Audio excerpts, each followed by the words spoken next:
பிரியமானவர்களே, ஆண்டவராகிய இயேசு கிறிஸ்துவின் பரிசுத்தமுள்ள நாமத்தில் உங்கள் ஒவ்வொருவருக்கும் என் அன்பின் வாழ்த்துக்கள்.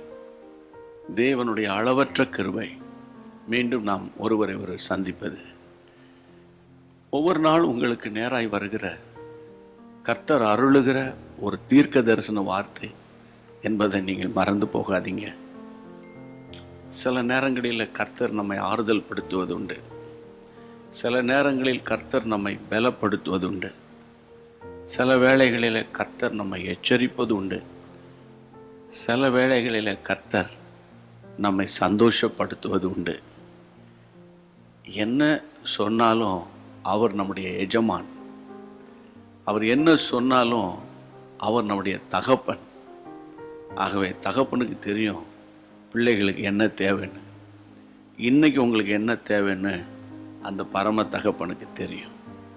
வார்த்தைக்கு போவோம். ஏசாயா 52 அதிகாரம் முதல் 2 வசனங்களிலே, எழும்பு எழும்பு சீயோனே, உன் வல்லமையை தரித்துக்கொள், தூசியை உதறிவிட்டு எழுந்திரு. இது ஆண்டவர் நமக்கு கொடுக்கிற ஒரு அருமையான ஒரு தேவ சத்தமாக நீங்கள் எடுத்துக்கொள்ளுங்கள். எழும்பு எழும்பு சீயோனே. சீயோனே என்பது யாரை குறிக்கிறது? உங்களை என்னையும் தான் குறிக்கிறது. நாம் தான் சீயோன். அந்த சீயோனுக்கு சொந்தக்காரர்கள், சீயோனுக்கு போய் சேர வேண்டியவர்கள். ஆண்டவர் சொல்லுகிறார், உன் வல்லமையை நீ தரித்துக்கொள். அதே ஆண்டவர் சொல்லுகிற வார்த்தை, உன் தூசியை உதறிவிட்டு எழுந்திரு. இன்றைக்கு காலை நேரத்தில் நீங்கள் எழும்ப முடியாதபடிக்கு, அதாவது கர்த்தருக்குள் பலப்பட முடியாதபடிக்கு, கர்த்தருக்குள் தைரியமாய் இருக்க இயலாதபடிக்கு உங்களை அப்படியே அழுத்தி கொண்டிருக்கிறது ஒரு பெரிய பாரமாக இருக்கலாம்னு நீங்கள் சொல்கிறீங்க. பெரிய பாரம்னு நீங்கள் சொல்கிறீங்க நீங்கள். ஆனால் ஆண்டவர் சொல்கிறாரு, அது ஒரு தூசி. அந்த தூசி எப்படி நம்ம எழும்பும் போது அது உதறி விட்டுட்டு எழும்பி போவோமோ, அதை போல உங்களை பாரப்படுத்துகிற, உங்களை கவலைப்படுத்துகிற, வேதனைப்படுத்துகிற, சஞ்சலப்படுத்துகிற கிரியைகளை ஆண்டவர் சொல்லுகிறார், நாம் உதற வேண்டும். நீங்கள் உதறணும். உதறுவதற்கு ஒரு வல்லமை வேண்டும். ஆமென். அதுதான் பரிசுத்த ஆவியானுடைய அபிஷேகத்தில் இருக்கிற வல்லமை. அந்த வல்லமையால் நீங்கள் நிரப்பப்பட்டு கர்த்தருக்காக நீங்கள் பிரகாசிக்க போறீங்க. இந்த நாளில் ஆண்டவர் உங்களுக்கு சொல்லுகிற வார்த்தை, எழும்புங்கள், வல்லமையை தரித்து கொள்ளுங்கள், தூசியை உதறி விடுங்கள். அதிசயமாய் கர்த்தர் நடத்துவார், ஆச்சரியமாய் கர்த்தர் நடத்துவார்.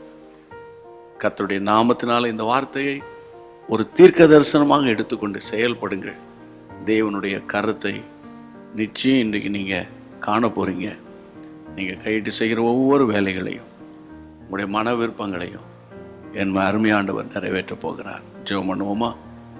எங்கள் பரிசுத்தமுள்ள நல்ல தகப்பனே, வானத்துக்கும் பூமிக்கும் சகல அதிகாரங்கள் படைத்த இயேசுராஜா, உம்முடைய பிள்ளைகளுக்கு நீர் கொடுத்த ஏசாயா 52 அதிகாரத்தில் ஆண்டவரே, எழும்பு எழும்பு சீயோனே, உன் வல்லமை தரித்துக்கொள், உன் தூசியை உதறிவிட்டு எழுந்திரு என்று சொன்ன சத்தம் உங்களுடைய பிள்ளைகளை எழுப்பி விட்டதுக்காக ஸ்தோத்திரம்.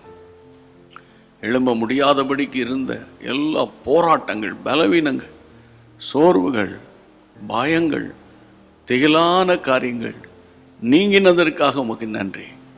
மாறாத கரம் கூட இருந்து வழி நடத்தட்டும். இந்த நாள் முழுவதும் கிருபை தாங்கட்டும். கர்த்தர் பெரிய காரியங்களை எங்களுக்கு செய்தார் என்று நம்முடைய பிள்ளைகள் சொல்வார்களாக. இயேசுவின் நாமத்தில் ஜெபிக்கிறோம் பிதாவே, ஆமென். இன்றைக்கு நீங்கள் பார்க்க போகிற ஆசீர்வாதங்கள், நீங்கள் தேவனோடு நடக்க போகிற காரியங்கள் உங்களுக்கே சந்தோஷமாக இருக்க போகிறது. விசுவாசியுங்கள், தேவன் நடத்துவார். God bless you. அன்பான தேவனுடைய பிள்ளைகளே, இச்செய்தி உங்களுக்கு மிகுந்த ஆசீர்வாதமாக இருந்ததென்று நாங்கள் நம்புகிறோம். தொடர்ந்து எங்கள் செய்திகளை கேட்டு கர்த்தருக்குள் ஆசீர்வதிக்கப்பட ஜீசஸ் மீட்ஸ் மினிஸ்ட்ரீஸ் என்கிற எங்கள் யூடியூப் சேனலை சப்ஸ்கிரைப் செய்யுங்கள். மேலும் உங்கள் ஜெப உதவிக்கு எங்களோடு நீங்கள் தொடர்பு கொள்ள வேண்டிய தொலைபேசி எண் 9842252836 மற்றும் 7299546363. Email gpsrobinson@hotmail.com. கர்த்தர் உங்களை ஆசீர்வதிப்பாராக.